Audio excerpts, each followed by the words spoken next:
About a fortnight ago, I was doing a live show on YouTube, and we were discussing heavyweight boxing.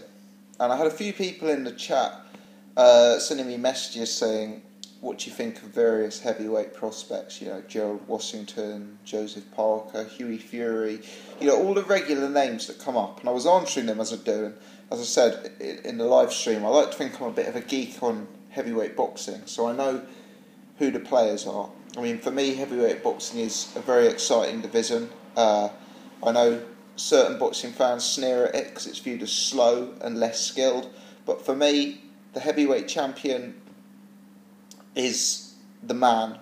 You know, he is the biggest name, he is the biggest guy, he is the number one guy out there, and you know, it's a division that I keep close interest of. Now, two commenters, and unfortunately I forget who they were, otherwise I'd give them credit, asked me what my thoughts were on George Arias, and at the time I hadn't heard of him whatsoever. So I was quite interested, firstly because there's not too many heavyweight prospects that I don't know about, and secondly because you know, if I'm getting told that a guy is good from multiple sources in the heavyweight division, I think it's worth checking out. So the first thing I did, which is the first thing any boxing fan probably does in this situation, is typed him into BoxRec, and I saw that George Arias was 4-0 without any notable wins on his record. I think he had 3 by KO against, you know, the typically low level of opposition that he'd been in with. One of the commenters then kindly sent me a link to his most recent fight, which was, if I remember correctly, against a guy by the name of Eric Casson. Now, Eric Casson, I'm going to be very, very positive about George Arias in this video, but just a health warning first. Eric Casson weighed in the 190s in terms of poundage. In other words, he came to the ring as a cruiserweight. He didn't even make the heavyweight limit, whereas George Arias is, you know, in the mid-220s, so a definite heavyweight. So essentially, this performance, which I'm largely basing my judgment on here, is against a cruiserweight who was 30 pounds lighter than him, who had had something like 5 or 6 fights and had a losing record. So I acknowledge in advance that this is not overly strong form. But the thing about George Arias is not his record, and it's not the guys he's beaten, it's the style that he fights with. I mean, the guy, for me, physically looks like Mike Tyson. I've heard him speak in an interview, and bizarrely, there's almost a bit of Mike Tyson in his voice. He walks around, you know, in English money, we're talking about 16 stone, and he's 6 foot. So he's got that very powerful build, as you can imagine, having so much weight in a relatively small frame for the modern day heavyweights. I guess, physically, he's not totally dissimilar to a Derek Chisora, to an Alexander Povetkin in terms of a body type. Now what he does is, the guy goes straight in for the kill. He is throwing huge power punches. He's not much of a jabber, you know, straight away hooks, very fast hands for a big guy. You know, he looks like a heavy set, strong, well-muscled guy. Very, very fast hands. And he throws real combinations, you know, goes to the head, goes to the body, seems to throw both hands equally well. So there's a lot to like about him. Now what I find very interesting is the heavyweight division at present is dominated by very, very tall guys. You know, you've got the likes of Vladimir Klitschko, Deontay Wilder, Tyson Fury, Anthony Joshua, David Price, Robert Helenius, Kubrat Pulev. The list goes on. Very, very tall guys who like to use the jab and who fight behind a straight 1-2. What you do not have, in my estimations, is guys like George Arias at the top of the heavyweight division. The closest comparator would be Derek Chisora.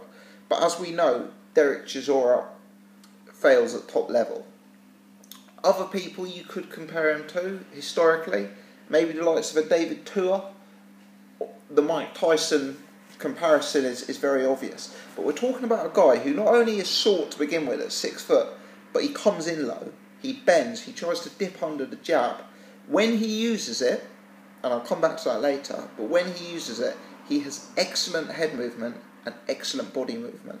You know, he's got sort of slick defensive head movement skills, and when he uses it, he can avoid his opponent's jab really, really well.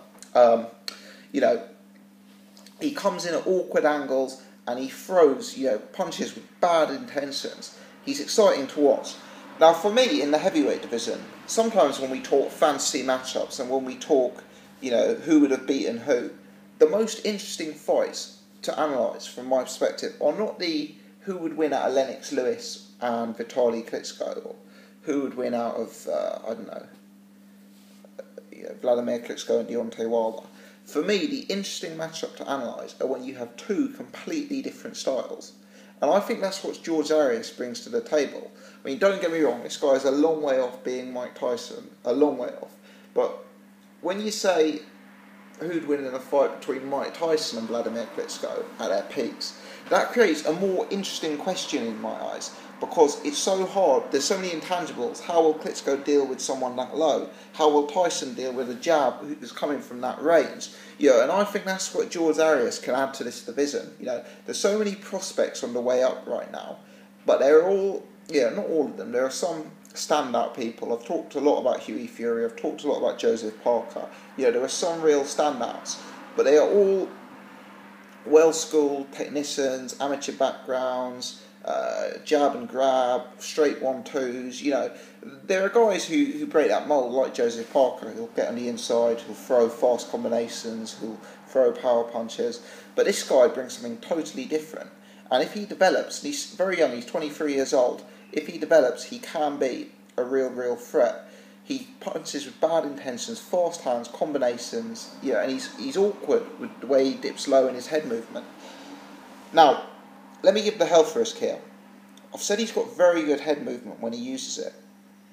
But Eric Casson, this guy's a cruiserweight. I believe his record is 2-4.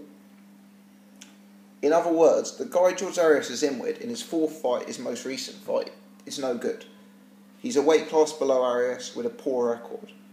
However, this guy, Eric Casson, is taller than Arias, which is something that is relevant, because I would imagine if Arias has any future whatsoever at heavyweight, everyone he fights will be taller than him.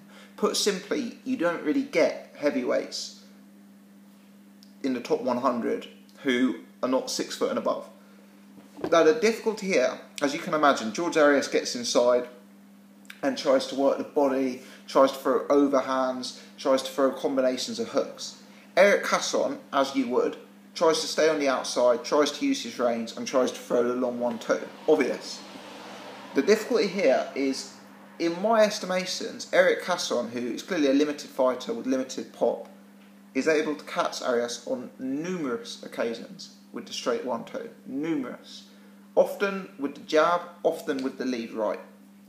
Now, for me, that's very telling, because George Arias, at times in this fight, shows immense head movement, immense, you know, really quality stuff. At other times, he's just a stationary target from a jab with a guy with a losing record. So that's something he really needs to work on, because if he's going to get to the top of the sport, and I'm not suggesting the guy's going to fight Vladimir Klitschko, very early days, but if you're getting jabbed repeatedly and eating a jab from a cruiserweight with a losing record, some of the beasts in the heavyweight division who were going to be 6'7", 6'8", 6'9", who'd been throwing jabs in the amateurs for a decade, you know, whose jab feels like you got hit by a car, you know, he's not going to be able to shake that off as well. So I think his head movement needs, you know, it's good when he uses it, but it needs to be consistent. His guard needs to be tighter. Those are the obvious things. Two other quick observations. Firstly, I think there's a lot of wasted energy from Arias at this stage. He throws very wide looping punches, sometimes without really looking and sometimes without gauging and timing properly. As a result, often this leads to vast inaccuracy. There's even one occasion in the fight, which is only a 2-round fight, do check it out, George Arias versus Eric Casson, where Arias throws a power punch and misses so wildly, he almost turns himself around, you know, like, he almost catches, like a baseball player swinging and missing, and, you know, turning around like this. It looked poor. It looked lacking in refinement, lacking in experience. And this guy is green. He is green. And there are a lot of obvious problems with his work. You know, right now, a guy like Hughie Fury, a guy like Anthony Joshua, probably does beat this guy with a bit in hand. But what I'm saying is, the way this guy fights and the attributes he brings to the table, the speed, the size, the awkwardness, the sort of way he can bend and move, and the punches he can throw, he's got a huge upside. So whilst he's not there yet, I think in 2 or 3 years' time, if he's kept active, and I think he might be with Bob Arum, so hopefully he's kept active, hopefully he gets, so hopefully he's kept active. The other thing I'd say about him, just briefly, and this is just an observation from the Eric Casson fight, is he hurts Eric Casson on 2 occasions with a straight jab. His jab, his straight punching, seems to carry real power and seems to have the ability to hurt. The wide hooks that he prefers to throw and that are obviously his default setting, as I say, there's problems with accuracy there. A lot of it's because it comes from quite a wide angle. It gives the opponent time to block despite their sort of fast hands, and a lot of it doesn't catch the opponent clean. It's actually when he mixes it up and throws a straight punch that he seems to really hurt the guy. So that's my thoughts on this actually, is that he should not completely forget the jab. Look, fundamentally he's a 6-foot guy in a division full of monsters. He's not going to get to where he needs to get by abandoning his style and fighting behind a jab. He's going to need to adopt that Mike Tyson peekaboo type style if he's going to get far. But I think he needs to not neglect his jab, because that has the ability to hurt opponents. I think he's got to take his time a bit more. He's been fighting 4-rounders, but when he fights 8, 10, 12 rounds in the heavyweight division, he's got to be mindful of his stamina.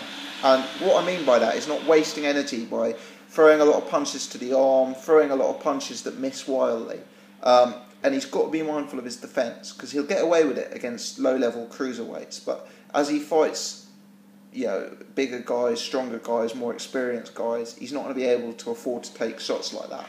I'm being slightly critical for someone who's had 4 fights. He's looked good. Very, very exciting guy to watch. And as I say, there's a lot of work that needs to be done. A lot of refinement still needed. A lot more experience needs to be gained before he has a fight against anyone we've ever heard of. But there is a huge amount of upside with this guy. That's my thoughts. Let me know your opinion on George Arias. Check out his fight and drop me a comment. Thanks for watching. If you've enjoyed this video, please give me the like, thumbs up, and please subscribe to the channel. Thanks for watching.